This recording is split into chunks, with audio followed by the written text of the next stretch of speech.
Estamos de volta com o Manhã Band News, trazendo os principais destaques do Brasil e do mundo. E agora a gente vai falar um pouquinho mais sobre segurança pública. Porque cresceu o número de brasileiros que vivem em áreas com forte atuação do crime organizado. Foi o que revelou uma pesquisa do Datafolha, que foi encomendada pelo Fórum Brasileiro de Segurança Pública. E olha só, gente, a pergunta foi extremamente clara, onde diz: o crime que mora ao lado do brasileiro. E quando foi feita essa pergunta, se alguém no seu bairro, na sua cidade, na sua região, viu a presença explícita de facções criminosas ou de milícias, 19% dos entrevistados responderam sim, o que representa 28 milhões e meio de brasileiros convivendo com a violência no dia a dia, ou seja, lado a lado. Em 2024, eram 23 milhões de brasileiros. Esse estudo também revelou que 12% dos entrevistados vivem em regiões onde existem cemitérios clandestinos e 19% passam por áreas de Cracolândia no trajeto da casa, do trabalho ou até mesmo até a escola. E a ameaça do crime organizado é mais presente na vida de pessoas pretas. 23% dessas pessoas percebem, então, a atuação de facções e milícias, contra 13% de pessoas brancas. E essa pesquisa foi feita em 130 municípios brasileiros, onde a gente pode ter uma espécie de DNA, uma digital, né, do crime e, é claro, também dessa expansão das facções criminosas em diferentes regiões. Sobre esse assunto, nós vamos conversar agora com Gabriel Uberman Tiles, que é advogado criminalista e mestre em Direito Processual Penal pela PUC de São Paulo. Doutor, muito bom dia, seja bem-vindo ao Manhã Band News. Bom dia, Cássius. Eu que agradeço a oportunidade de falar de um tema muito importante, né, que realmente essa pesquisa é preocupante. E o que se vê, Cássius, é que essa pesquisa, ela nos fala que as organizações criminosas, as facções, elas têm uma relação direta com crimes violentos, né? E que isso só revela que a polícia ela precisa agir com inteligência, né? Então, recentemente, inclusive, nós tivemos o conhecimento de que o delegado de polícia, Rui, ele foi executado, né?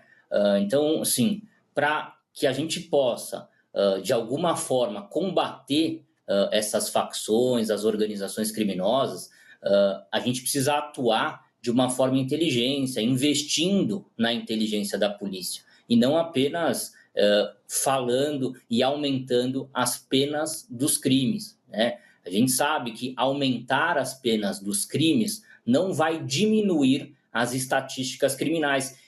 Esse anuário que foi revelado pelo Fórum Brasileiro de Segurança Pública revela isso, né? Então, aumentou a estatística, aumentou a percepção da população em relação à presença de facções criminosas, e isso é preocupante. Quer dizer, como é que a gente não sabia que existia um plano para executar um delegado de polícia? Então, assim, a atuação do Estado, da segurança pública, ela precisa efetivamente investir em inteligência. E também, lógico, na educação de base. Se nós queremos diminuir essas estatísticas, neste estudo, nesta constatação, que foi muito bem revelado pelo Datafolha, nós precisamos de investimento na inteligência da polícia e também na educação de base, Cássius. E, doutores, né, o senhor citou, né, esse aumento crescente nos números de crimes mais perigosos, crimes hediondos. Aqui a gente pode citar também diversos casos de latrocínio, de roubos, assaltos, enfim. O senhor acredita que nesse tempo também, com essa mudança de percepção da população, o crime também foi se modificando, foi se sofisticando cada vez mais? Perfeito, Cássio, com certeza. Recentemente tivemos, inclusive, aquela operação Carbono Oculto, né? Quer dizer, a capilaridade das organizações criminosas. A gente não pode pensar mais que as organizações criminosas estão somente em crimes violentos. Elas estão em diversos setores da economia, né?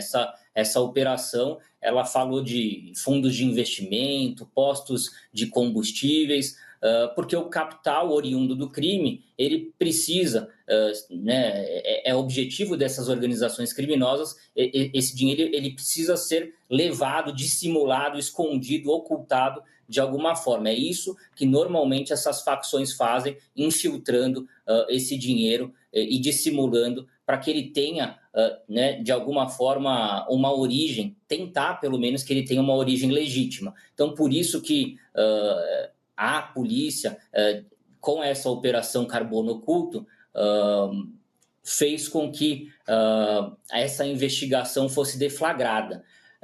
E a lei de organizações criminosas, Cássius, ela traz instrumentos muito importantes para a polícia, como, por exemplo, a infiltração de agentes, né? Pouco se fala que a polícia infiltra agentes em organizações criminosas para trabalhar de um modo preventivo, para descobrir realmente, por meio de inteligência, o que essas organizações criminosas pretendem fazer. Mas se a lei traz instrumentos para a infiltração de agentes, para interceptações telefônicas, captações ambientais, diversos instrumentos que poderiam ser utilizados pela polícia,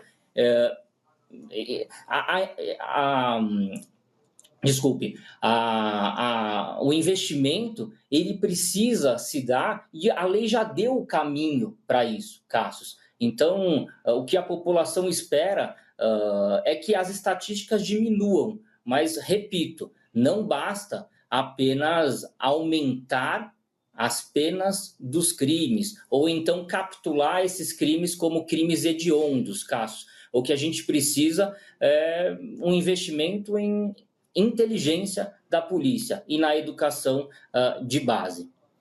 Doutor, inclusive, né, essa pesquisa também trouxe um pouco da percepção da população sobre a questão, né, de regiões que têm muitos usuários de drogas, as chamadas cracolândias, durante o trajeto até a escola do filho, até também da casa ao trabalho e vice-versa. E parece que isso está muito enraizado nos grandes centros urbanos, nas grandes cidades. E mais do que um problema de segurança, isso também é um problema também de questão social e de saúde pública.